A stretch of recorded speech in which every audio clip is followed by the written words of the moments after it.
सच कहा है किसी ने, जो जितना गरीब होता है उसके मन में उतना ही खोट होता है। भला इस उम्र में तुम्हें चोरी करते हुए जरा सी भी शर्म नहीं आई? और मक्के के आटे की चोरी कौन करता है? अनीता, थोड़ा धीरे बोलो। देखो आसपास के पड़ोस की औरतें किस तरह मुझे देख रही हैं। मेरी बेइज्जती हो जाएगी।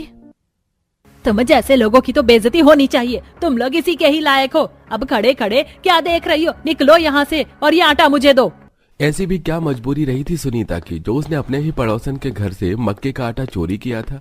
क्या सुनीता सच में कोई चोर थी, या इस मक्के के आटे की चोरी के पीछे कोई और वजह थी?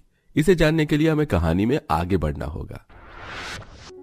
ये लीजिए माँ जी, पिताजी, खिचड़ी खा लीजिए। मैं इन्हें भी खाना खिला देती हूँ। बहू, आज भी तूने खिचड़ी बनाई है? जब से सर्दी का मौसम शुरू हुआ है तब से हम लोग हर रोज बस ये खिचड़ी ही खाए जा रहे हैं। माँ जी, पिताजी ने जो पैसे दिए थे उसमें से आधे से ज्यादा पैसे की तो इनकी दवाई आ गई, और जो पैसे बचे थे उसमें बस ये खिचड़ी बनाने का ही सामान आ पाया। जब से सर्दियों का मौसम शुरू हुआ है तब से हर दिन मेरा सरसों का साग और मक्के की रोटी खाने का मन कर रहा है। सर्दियों में ही तो ये सब खाने का मजा आता है, लेकिन हमारे नसीब में कहाँ ये अमीरों वाला खाना लिखा है। ये सब मेरी वजह से हुआ है। अगर आज मेरी ऐसी हालत न होती तो आप लोगों को यूं इस गरीबी से नहीं गुजरना पड़ता। कुछ महीना पहले तक ये गरीब परिवार एक अच्छी जिंदगी जी रहा था। इन्हें 2 वक्त की रोटी बिना किसी परेशानी के नसीब हो रही थी।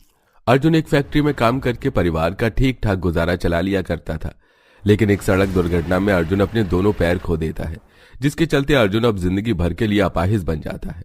घर का गुजारा चलाने के लिए अर्जुन के पिता सुरेंद्र एक वॉचमैन की नौकरी करते हैं, लेकिन जो भी सुरेंद्र पैसे कमाता है उसमें से आधे से ज्यादा पैसे अर्जुन की दवाई, घर के किराए के लिए निकल जाते हैं, और जो बचते हैं उसमें इस परिवार को दाल, चावल, सूखी रोटी, चटनी या खिचड़ी नसीब होती है। सुरेंद्र जी, ये लखन है। आज के बाद ये आपकी जगह इस कंपनी में ड्यूटी करेंगे। अरे, ये आप क्या कह रहे हैं? अगर ये लड़का मेरी जगह नौकरी करेगा तो मैं कहां जाऊंगा? आप मुझे काम से निकाल रहे हैं।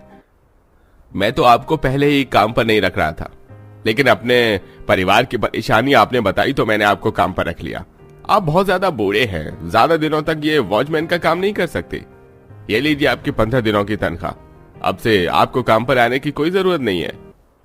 सुरेंद्र अपने बूढ़ेपन की वजह से अपनी नौकरी खो बैठता है, जिसके चलते अब घर की बहू शीतल कई जगहों पर काम ढूंढती है। शीतल को किसी भी जगह पर काम नहीं मिलता, और अगर मिलता भी तो वहां का माहौल काफी ज्यादा खराब होता है, जिसके चलते बेचारी शीतल अपने परिवार के लिए कुछ भी नहीं कर पा रही थी। सुरेंद्र लोगों से उधार मांगकर कुछ दिनों तक अपने घर का गुजारा चला लेता है,